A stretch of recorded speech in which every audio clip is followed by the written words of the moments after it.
Okay, here we are with another 110 ex-military soft top project build. This one's for a customer, and we've invested quite a lot more money in this vehicle to make sure that our work is slightly reduced, because the last project was very involved. So again, we've gone for a completely solid bulkhead. That's the key on these vehicles, as we said before. Chassis is absolutely solid. It's just had an MOT this morning, having been serviced and a pre-MOT check. It's gone through without any advisory, so we know it's all good. Now, I'm really envious of this engine because I actually run a normally aspirated 2.5 myself in my 110 hardtop. As I said before, took this out for a spin today to the MOT centre, and it absolutely flies. Got it up to 75 miles an hour, it's got a lot of pull, and I really think that's due mostly down to the fact that it's had a new timing belt fitted and it's been set up properly. And a lot of these engines just get left, and if they're out of service they get cast away from the military, they get left in a stockyard for 2-3 years, and you really need to work at them. Mine hasn't been done, so I've got blocked injectors and it's a bit smoky. This one's spot on. Really impressed. As I said before, we've got a new steering box in here, a lot of the pipe work's done, and the nice thing is it's got all genuine Land Rover brake pipes. We haven't had to redo those as we did on the previous project vehicle, and that's mainly down to them being obviously all shaped, all good quality material, and they're actually painted over to keep them protected so they don't corrode. So that was nice. And also the front brakes have very recently been rebuilt. There's hardly any wear on the discs, and the pads are all good, and as I said before, on the rear they've been completely rebuilt with new wheel cylinders because it's got drums on the back of this axle. Now, there is a risk with a vehicle like this that you can start escalating the costs by replacing parts that are worn, damaged, or just knackered. Quite often these lenses are very badly corroded, they'll be deformed, they've been hit. Now, the nice thing about this vehicle again, and that's the benefit of choosing a vehicle rather than just buying one randomly on eBay, going there and selecting the vehicle you want, you can make a lot of checks. And as such, we've got one here which has had pretty much all the lenses replaced and the headlights, and that's going to save you a fortune because these are about 15 to 20 quid each on eBay if you can find them. So when you're selecting a vehicle to buy as a project vehicle, and certainly what we do when we buy one, is we go over a few different checks, and one of the things we do check on is the doors. And you want to make sure that you haven't got too much corrosion.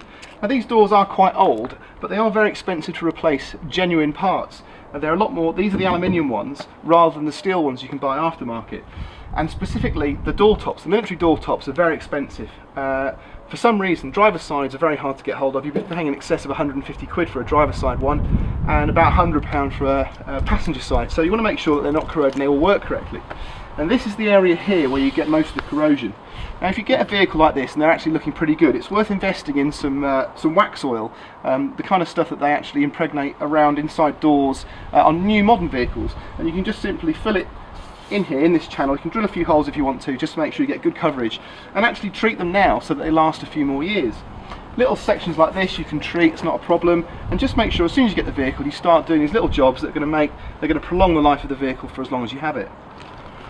There's a few issues with some of the bodywork. You can see here behind me there's a slight dent in the wing. What we're going to actually do on this is drill 3 or 4 holes along the wing top, and we're going to fit a puller which is going to enable us to pull the wing out as much as we can. Then obviously we'll work it and sand it and fill it and get it all shaped correctly.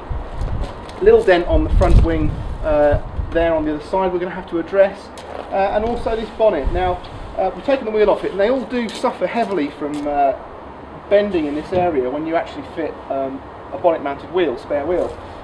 It's normally just because people drop it down and don't lower it down.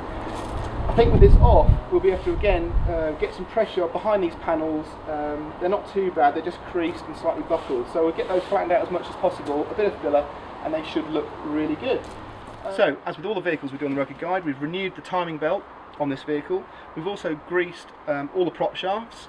We've checked all the UJs and replaced if necessary, but these have all got heavy duty UJs on and they're spot on.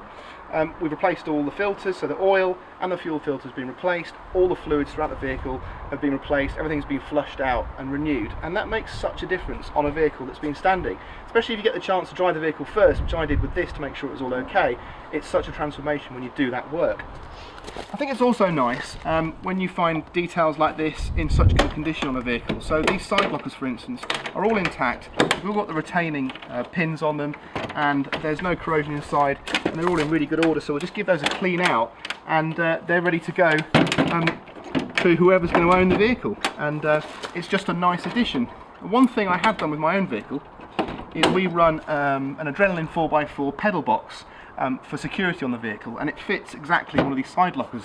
And if you've looked at some of the reviews in LRO that we did recently, we did a security test review, and the only negative side of having one of those Adrenaline 4x4 pedal box locks is you don't want it flying around inside the vehicle. And that's the nice thing about this, because you just store it in there and it's not going to harm anybody if you have an incident in the vehicle. So again, another nice touch. And one of the final things to really try and look out for when you're choosing a vehicle is a good tilt or canvas. This one is virtually brand new, and the reason that's important is because even if they have little tears or little wear points, that's going to indicate that the canvas is quite old, and at any time, especially in the frost, it's going to start to deteriorate. So if you can get a vehicle with a canvas like this, not having to renew it is going to save you probably in excess of £400. So check it's all okay, check it's all lashed. Now sometimes they can look good on the outside, and you'll find if you look inside it's the straps that tend to break first, and this stitching will come undone because of the tension that's been put on the canvas itself. So check inside, make sure that all the loops, all the fastenings are still intact and none of them being removed.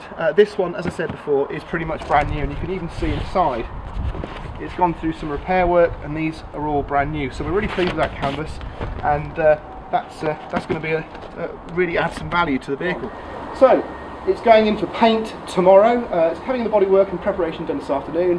It's going to be painted tomorrow in the light stone colour as per the previous one, and that should make a real transformation. Once that's done, we've got new seats to fit, we've got the cubby box to fit, and we're actually fitting a snorkel to this vehicle as well. So there's plenty to look at, so do come back, have a look, see what we're up to, and we'll speak to you soon.